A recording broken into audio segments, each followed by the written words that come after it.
Guys, I'm so excited today. I get to fish with somebody that I'm going to ask him 100 million questions. Mark Sexton. Been working for Berkley for 22 years.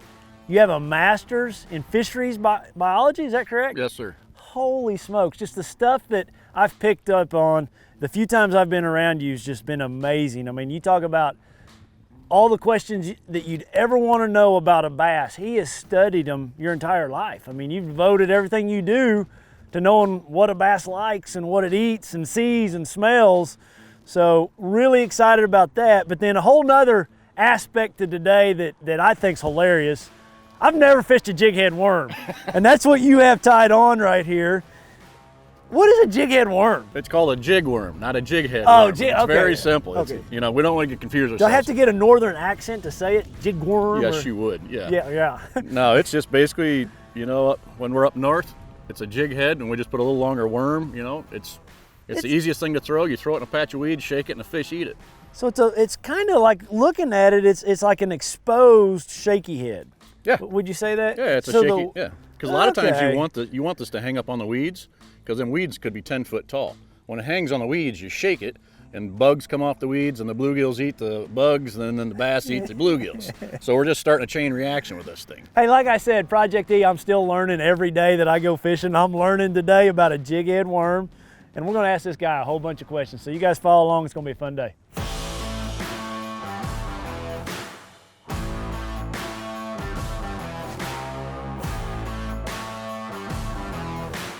You know, we've done a lot on color in the last 3-4 weeks, and did a lot of podcasts and talked to a lot of people about color. It's been a hot topic.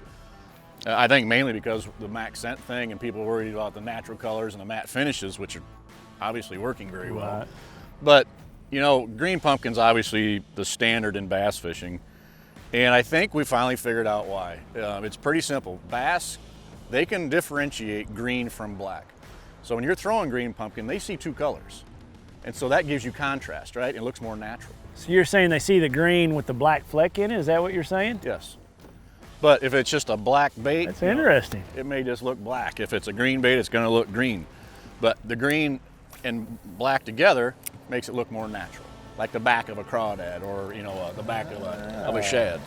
If you take like green and blue, they can't tell the difference between green and blue.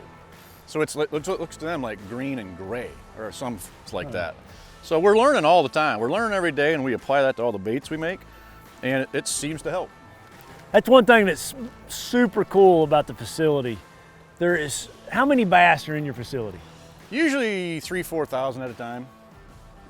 3,000 bass in where he works every day. He walks into his office and he's got 3,000 bass to go play with. How cool is that? I mean, that's cool to me. The best thing is they don't talk. They can't yell at you.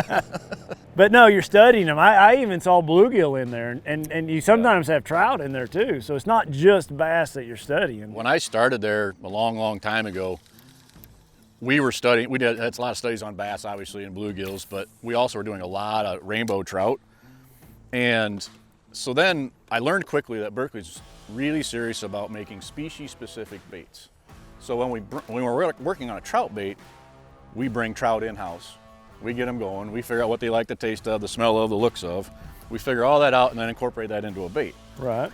When we do crappies, we bring crappies in. When we do catfish, we bring catfish in. So, you know, fish don't like the same flavors by any means. A lot of times the fish in the same families, like, you know, bluegills and bass are in the same family, they do like similar things. But a catfish and a trout, I mean, completely different. Huh.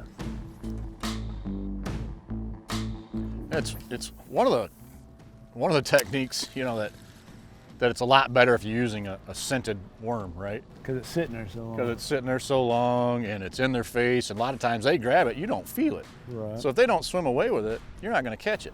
That's why we just kill when you're fishing slow techniques like that. That's why Mac scent and power bait are the best choices you could make. You got to fish slow. You know, say it's a big wind coming this way and your line's all bowed up and you're in 20 foot of water, you're not going to feel them nick it. Right. You know, You're not. they're going to swim away with it. And if they're not keeping it in their mouth, you don't catch them.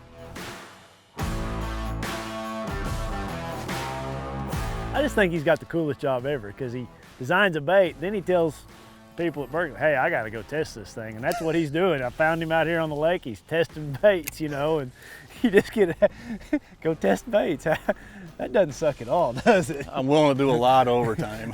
Weekends, no problem.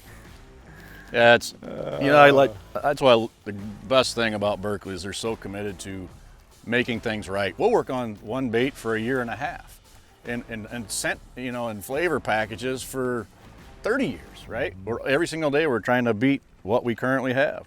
You know, and that's that type of commitment. We hire, you know, scientists of all classifications. We've got chemists, we've got biologists, we've got, you know, people that can make us machines so we can study, you know, all the species and all the senses. Their commitment to building better baits is no one's even close in the industry. Right. We own it.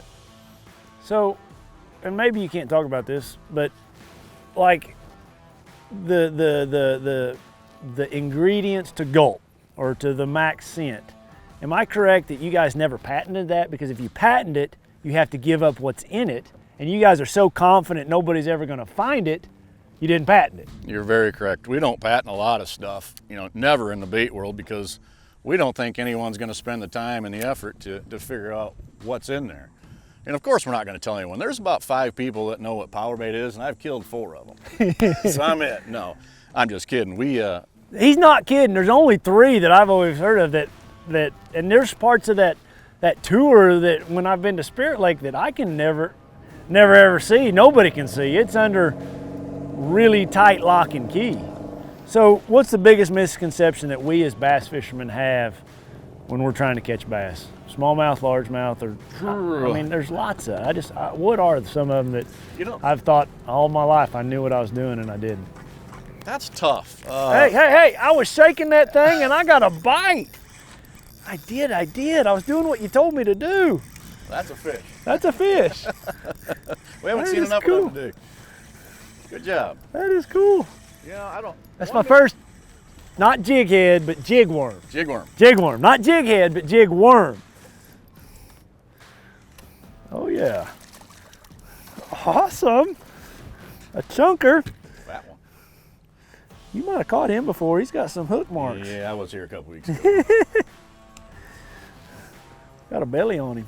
I know people's got a belly like that. My father-in-law's one of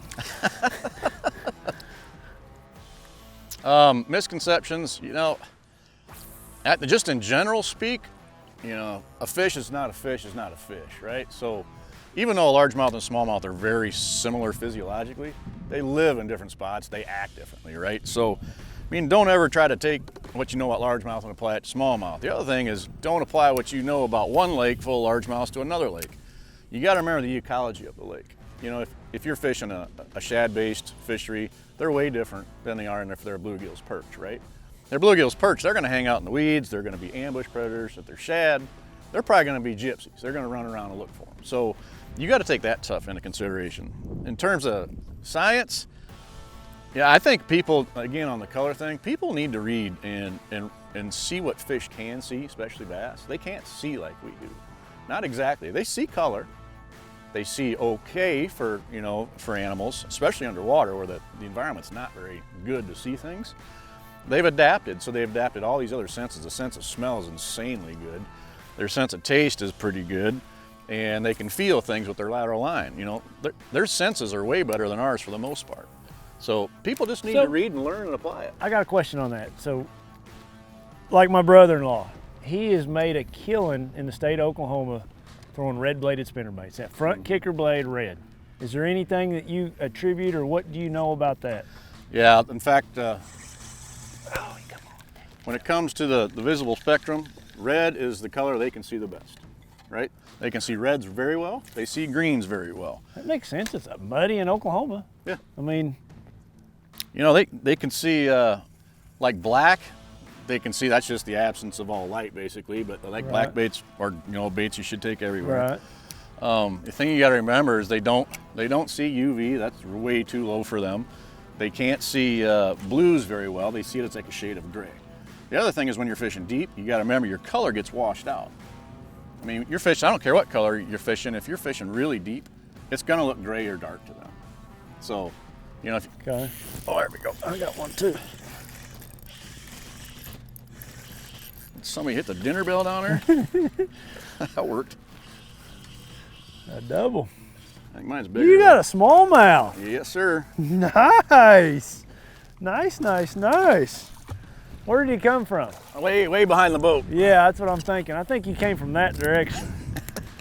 Good job. That's a chunker. Yeah, he's nice. They're all nice, though, aren't Yeah, I love it. I never, ever, ever in my life will get that. Will never get old. they? No. Ever. So, how far away can a bass hear crawdads clicking, or just hear a noise under the water, me slamming my lid, or just how far away can a bass hear? Quite a ways. You know, sound underwater is much different than in air. And actually, underwater sound it's very loud underwater. Rock bass. That's a rock bass. So say that again. Sound underwater is what? It's almost noisy underwater because it travels a long ways and it travels very fast, right? Okay. The way a bass hears is the ears, you know, they have these little things in their head called otoliths, and when sound pressure waves come by, and they, you know, a bass his body's as dense as water, right? So sound pressures actually go right through him. But those otoliths are heavier than water, right? So it gets a sound will get them things to shaking, and that's how they know. There we go. That sound will, then they'll know, hey, there's something maybe by. You got a school of rock bass, bud. Man, he took me to the gar hole here, didn't he? Anyway, you know, so, you know, their hearing is actually pretty limited. And there's probably a lot of things out there that what we hear in terms of sounds, quite often they can't even hear, right? But now, you know, when the vibration thing happens, like you slam a deck lid, that does make noise. The vibration goes into the water, they will feel that and they will scatter. They don't like that. You know, if you're stomping on a dock and then you're gonna try to fish it, it's not gonna work well. So being quiet is a smart thing to do. I'm always adamant about it. Like with my marshal in the back, you know, I've told a few of them, hey, you gotta turn the volume down a little. He's just back there just bellowing out, you know, and I'm like, man, you're being loud. Now their lateral line is what they use to detect vibrations and like water current. So the way it works is Water current. yeah, and this will make sense to you big time since you fish a lot of current water. Along their lateral line, there's a bunch of these pores, and these pores have these little hairs in there called cilia. And basically, when a fish is swimming forward, those hairs are bent back, right? Just because he's swimming forward and they're bent back. Okay. That's how the fish orients itself to know which way it's going. So now, let's say they're in a river system, right? Dude, I had no idea bass had pores and hairs on the side. I'm sorry, but I'm just like, wow. That's crazy. We learned a lot over 30 years, right? But I'm learning a lot in 5 minutes. so let's say a fish is in a current system and they pull it behind a bridge piling. All of a sudden, those hairs are going to come forward. That's how the fish knows they're in a current break, right? And That's where how they're they know. Yeah. Not because they have to swim their tail, but No. So and they don't want to be swimming all day. That takes energy. Fish are generally lazy. They don't want to swim too far to eat something. They want to eat the biggest thing they can.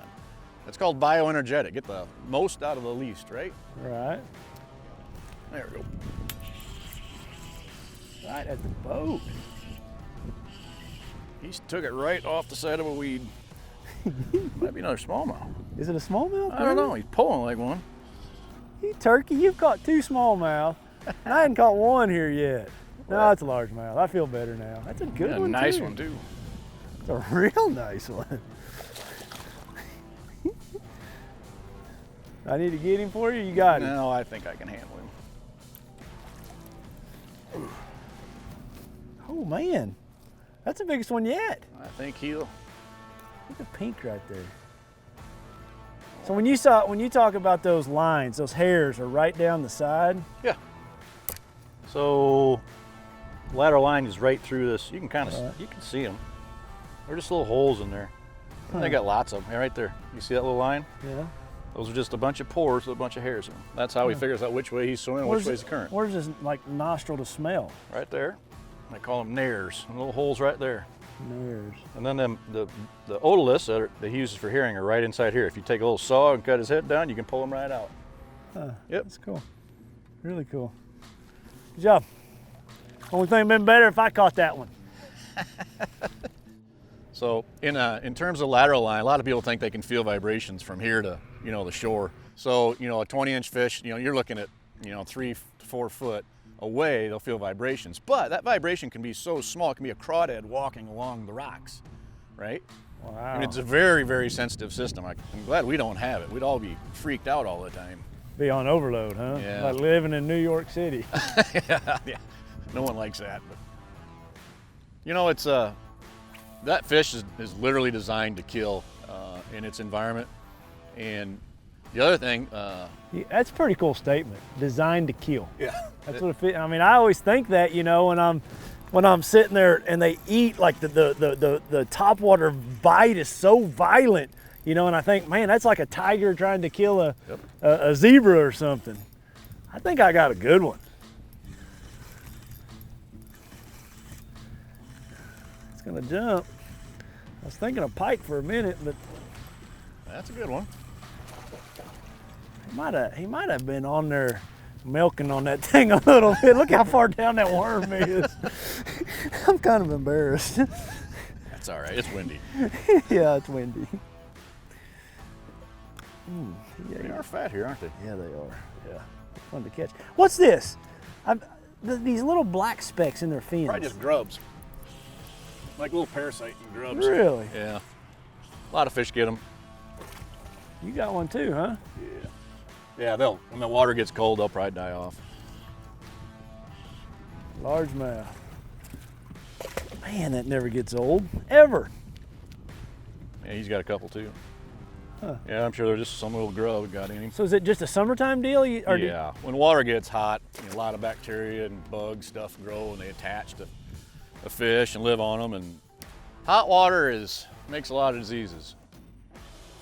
There's one thing that's really interesting about when you're asking about what people, think what bass can do, and everyone thinks bass is a visual predator, and they are, but most people don't realize that their eyes are positioned on each side of the head, right? And they're positioned so they look up better than they look down, right? That's why fish usually chase bait up, because their eyes are that way. They also, the thing you gotta remember is they're using monocular vision most of the time. Okay, monocular, big word. One eyeball. One eyeball. So they're designed like we're designed to see ahead of us. That right? makes sense. Like when I'm sight fishing, they'll turn up on their side. Exactly. So when they turn up on their side, what they're doing is there's a spot in front of their face about, it's like 10 to 20 inches. That's when they can use both eyes, and that's when they're seeing with both eyes. Then they have a depth perception. Then they know how far they have to strike, right? If they're using one eye, they're going to be swinging and missing all the time, right? Huh. So a fish, they're designed to see a much more, radius here, because their eyes are on the side of their head, so they can see over here, they can see over here, and they can see ahead for most part. They do have blind spots ahead. They got blind spots below. They got, blind spots above. So that's why fish are constantly moving and trying to get them in the binocular field, because then they know how far they're away, right? Ah. Yeah, so like when a fish backs up and sets up on you, get ready, because he's getting ready to eat, Because he's trying to get the whole view, so when he backs up, just that little bit when he backs up. Because the crawdad or whatever is in that blind spot, so he's backing up to get it, to get both eyes on it, and then he's probably got him. So the bite that we get as fishermen when we're flipping stumps, and we flip next to that stump, and the creature hog falls next to the stump, what's he doing there? What is he using both eyeballs, or is he? Oh yeah. Is he feeling that bait, or? In a situation where like that, where it's probably a little, maybe say it's muddy water. Yeah, muddy. Like all my fishing's muddy. And a lot of times you want to shake that bait a little bit harder to move water. Your bait wants to move water. Right. So then that vibrations the fish will hear if he's close. Also, your Texas rig is, the sinker's hitting the hook, making a rattle or something like that. They might be able to hear that. And then if there's any scent, like with Max scent or power bait, they get on the back side of it, they smell it. Now they get a couple senses involved there, and they're starting to put the puzzle together, right? Okay. And they do it at light speed. Light speed. Yeah. I mean, you've seen it in the lab where we feed them something. They spit it out and faster than you can click a timer. Oh, they make yeah. decisions really fast. You feel what's out there? Hey, all we gotta do is talk about it, right? Hey, you know, I've been fishing a long time, and jighead worm, jigworm, whatever you want to call it, I've never fished a jigworm. I mean, that's pretty cool. I bet you do now. Yeah. I always, you know, I've heard of people talking about it. I thought, well, that's just a shaky head, you know, but Yep. now I understand what you guys are talking about. It's all about shaking it in those weeds. Yep, and you learn the environment quick. I mean, shaky head sometimes gets down into the grass, and you know you don't know you're in a grass patch. Well, this Right. is going to tell you instantly. So you know you're in where you need to be, and then you literally use your jig head to figure out the edge of the weed line. Back in the old days, before you had all these great units and stuff, you know, where it shows you the weed line, you'd feel your way around with the jig head. Right. You know, and you can feel rocks, sand, but That's cool. That's cool. I like it. You know, tournament angler, I'm all the time trying to shake fish off, trying to save them for the next day. Or like, what's a bass's memory? Like, I'm just curious because I have, man, that stuff tastes awesome. you want some pepper? No. What does a bass remember? Does he remember this purple worm, or does he, like, where are we at with bass memory? I want to know something about it, please. So, to answer your question, bass do have memories. It's not a large part of their brain that's dedicated to that. However, they do have memories. We did a test a long time ago in our lab, where we would, you know, run some crankbaits around the pool or whatever, and the fish would eat them. So, you know, we feed fish a bunch of crankbaits or something, you know, the same colored crankbait, and then they like it, right? The first time they see it, they come up and they chew on it, because if it looks like food, because fish don't have arms, they sample it with their mouth, right? Yeah. So they put it in their mouth and they quickly realize it's not food, right? So they spit it out, or they get hooked, in which case turns into a negative experience, right? I mean, it's like you getting picked up by the aliens, drug into a pool where you can't breathe, and all these lights go off in your eyes, and then they throw you down and you land on the floor, right? Yeah. It's a bad experience. That's a good description. You Yeah. got to hold your breath, and you're now in a whole different light situation. Exactly. So Yeah. so then what we did is we offer the same crankbait to the same fish, and without, you know, obviously the fish hit it less, because they know it's not food. Even though their brain says that looks like food, they remember it's not. So, and we did that, and we just constantly fed them this thing until they literally wouldn't touch it anymore. And some of the fish would not touch it for another 6 months. 6 Yeah. months. So I think it varies a ton, probably by fish, I'm sure by species, and probably by environment. But a negative experience will be remembered. Interesting. I believe that wholeheartedly. Like, my pond at the house is a little bitty pond. Them dadgum fish in there, they're hard to catch, like super hard to catch. And when you guys bring out a new lure, I come home, I can throw that in there, and it's like it's a brand new pond, you know. And it's just, I believe that. Yeah. Yep.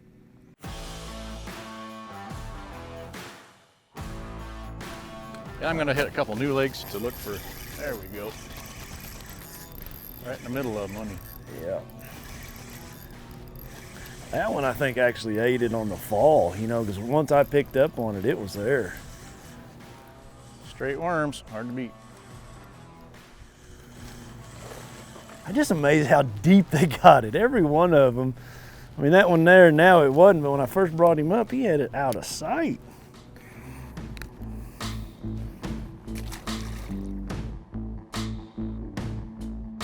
It is interesting how they make their way back to where they want to be. And actually their sense of smell is good enough, you know, like, you know, look at salmon, where they find out, they make it 2,000 miles to back to where they were spawned, you know. That's pretty cool, yeah. That's pretty So is that insane. how a bass gets back to, like? It's probably, there's probably a smell with, well, put it this way, fish can actually smell individuals in their school. So like, I smell Fred, there's Fred. He's stinky. Yeah, Fred stinks, right? Really? Well, there's Susie over there, she smells nice. I had no idea. Yeah, bass can smell individuals. Their sense of smell is insane. It's better than a bloodhound. There. Nice. Ooh, feels a little better. Bad. Hey, that might be the best one of the day. Not bad. He's my favorite right now. Hey guys, man, I've had a blast with you, Mark. I want to thank you. I want to thank you for answering much of my questions. But I'm sure we're gonna have a lot of the viewers have a ton of questions for you. If guys, shoot them at me. I'll shoot them to Mark. We'll get them answered.